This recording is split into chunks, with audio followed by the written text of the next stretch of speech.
When you first started doing Michelle Darnell, the very, very first I'm fascinated by where characters come from. So were you like watching TV one night? It's a little bit of Leona Helmsley.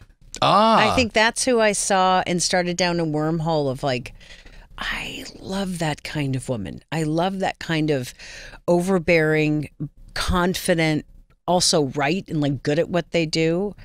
And I like the whole thing of if a man does that, they're a genius. And then if a woman does it, it's like, what a bitch. An awful. I'm like, I always thought, I don't know. I mean, there's something really amazing to that kind of energy. So unapologetic. Unapologetic and refuses to try to diminish their attributes. I love when someone owns being good at something and doesn't have to go, or not. You know, maybe it's a bad idea. It's like, it's a great idea.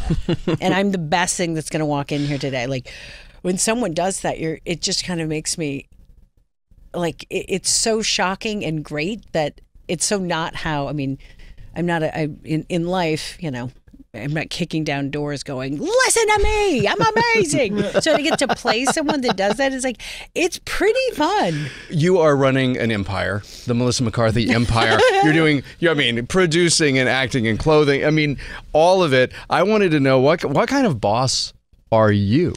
Probably a monster. No, probably so. I hope I'm a good boss. I think I'm a really collaborative boss. I don't believe in kind of my way or the highway.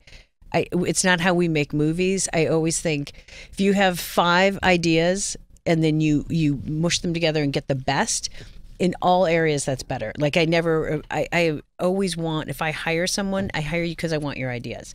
I want to know what you're thinking. I want to hear your opinion.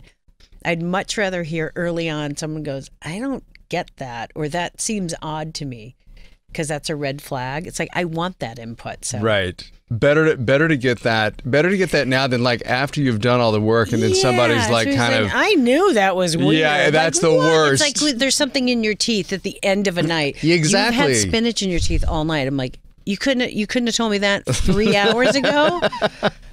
22 pictures later, it's like, I'm not that fragile. I want in on if something's squirrely. Well, you want the input. Otherwise, you'd be doing it all on your own instead of. If somebody is let's say you've got somebody and they're just habitually late. Like they're good at their job. They're good at their job. Crazy. I am never late. And how do you tell them this is not acceptable behavior? If let's say that I was late today and I worked for you.